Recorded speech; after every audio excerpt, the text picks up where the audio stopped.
Hey guys, welcome back to my channel. It's your girl Samantha and I'm back with a brand new episode of Spill the Tea. So if you're new here and have no idea what Spill the Tea is, it is a video series where I sit down, get ready, and do my makeup while talking about any random topic about life, work, love, etc. So in today's Spill the Tea, I'm going to be talking about my morning routine, what I like to do in the mornings to get ready for work, to get my mindset prepared for the rest of the week, and how to feel productive. And I'm also going to be sharing some wedding planning updates. So I'm going to be using my Estee Lauder primer.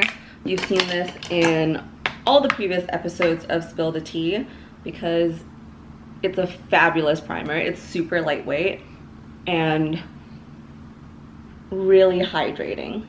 And then my favorite foundation is the Double Wear Estee Lauder foundation. But before I use this, I want to share a new product that I got during my birthday. It's the Dior Backstage concealer.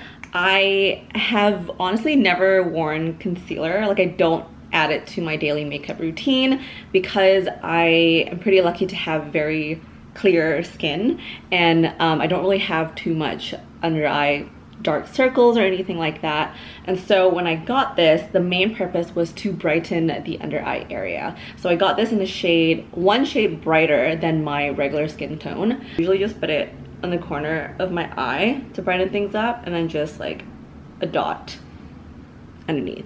So I was kind of looking between the Dior Backstage concealer and Rare Beauty, and I tried both in Sephora, and I fell in love with this. Obviously the price point is a little bit more expensive than Rare Beauty's concealer, but yeah, I was very drawn to this one.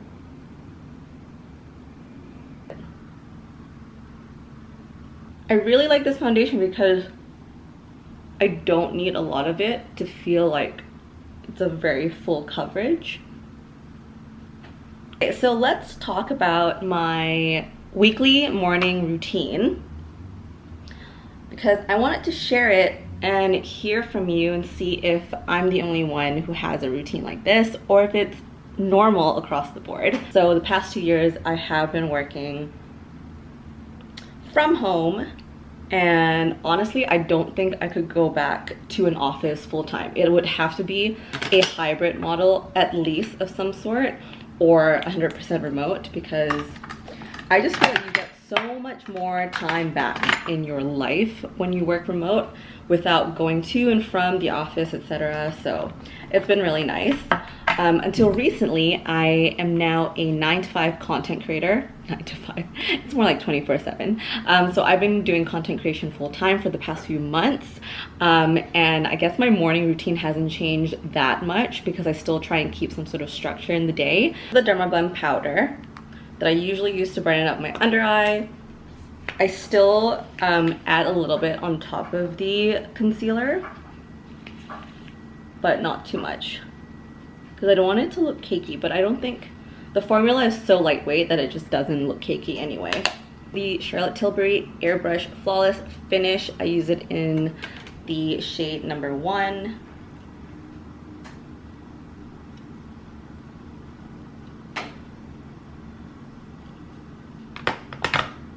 So usually my morning routine, I generally sleep around 11 p.m. at night, and on weekdays I wake up close to 8 a.m.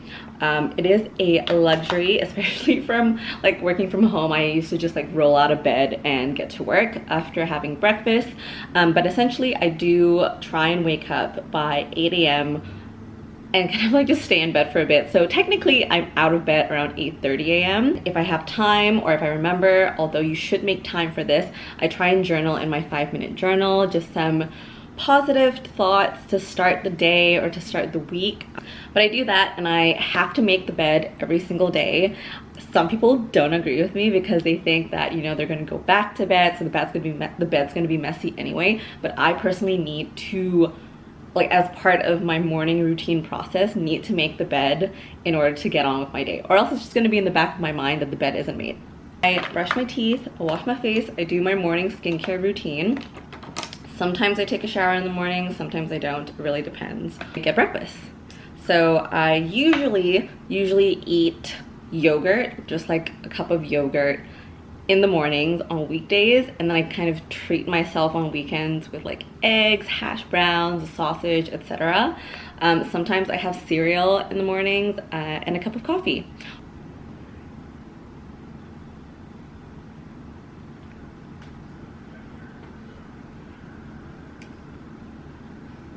Okay. Ta-da! And this brush is also from Charlotte Tilbury. It is the Air Brush. The Air Brush. In the morning as well. We stay in an apartment and it's generally pretty clean most of the days, but sometimes at night we have dinner and we kind of put the plates in the sink and we don't really move into the dishwasher, etc., or the blankets are on the sofa and the remote is on the table. I just like, as part of my morning routine, it really calms me and centers me as I'm having my breakfast, to just go around the apartment, which isn't very big, it's like 800 square feet or so, and just, you know, fold the blankets, put it where it's supposed to go, you know, put the remote controls where it's supposed to go, tidy up the pillows so that it's nice and neat. You know, little things like that I feel really grounds me and just helps to prime my mind to get started with work for the day. So I'm using the Tarte Exposed Cheek Tint. I've been using this a lot and I will for most of the summer as well. And then I blend. But it gives a really nice, again, sun-kissed look. Okay, so once that's all done, part of my work routine on weekdays is that I have this big like notebook, and I love writing to-do lists. I love it. And I share this in one of my videos as well, like how I organize working at 9 to 5 and blogging. I've done it for over 10 years, just juggling the two.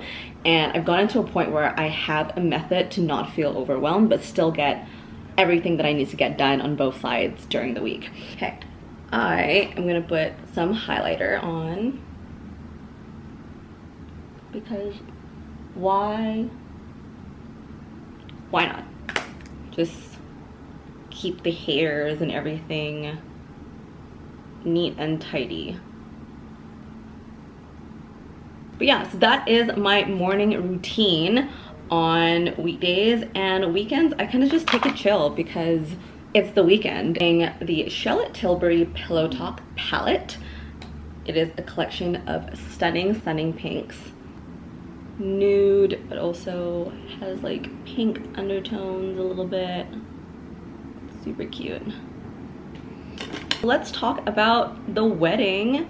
So if you're new here, I got engaged last year and we had our ROM party, which was a legal ceremony where we became husband and wife, but we were always planning on having the actual wedding next year.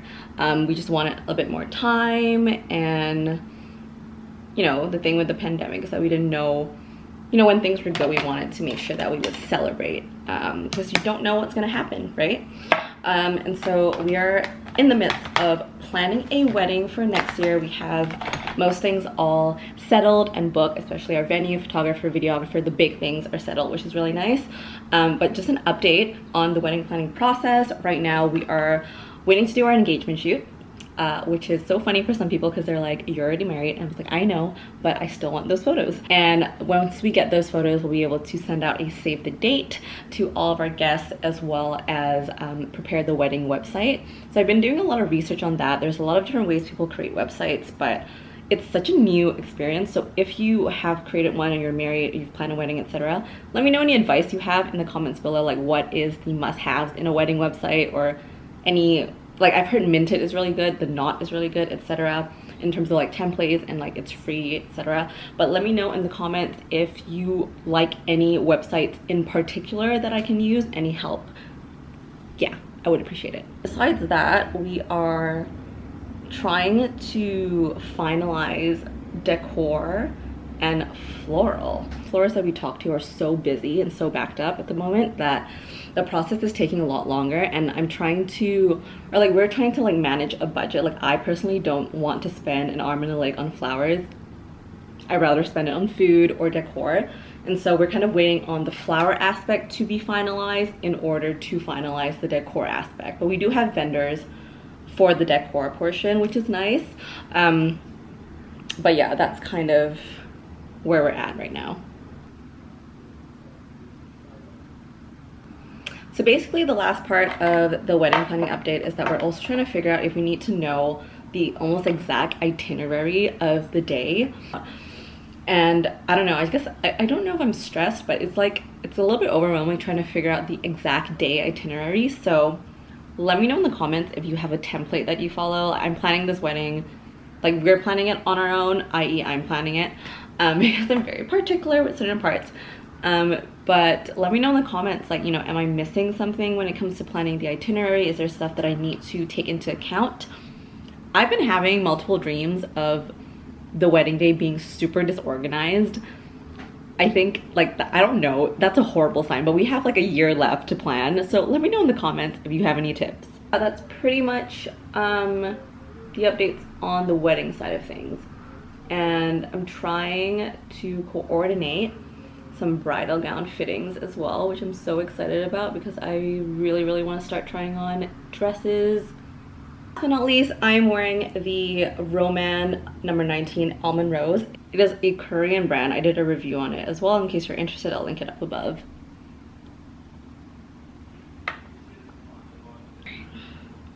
Thank you guys so much for watching this episode of Spill the Tea. I hope you enjoyed it. Do let me know in the comments below if you want me to chat about any topic whatsoever. I'm always open to getting some suggestions all over the socials. I'm on Instagram, TikTok, my blog, and of course this YouTube channel. Do hit the subscribe button if you haven't done so already, and I will see you in the next video.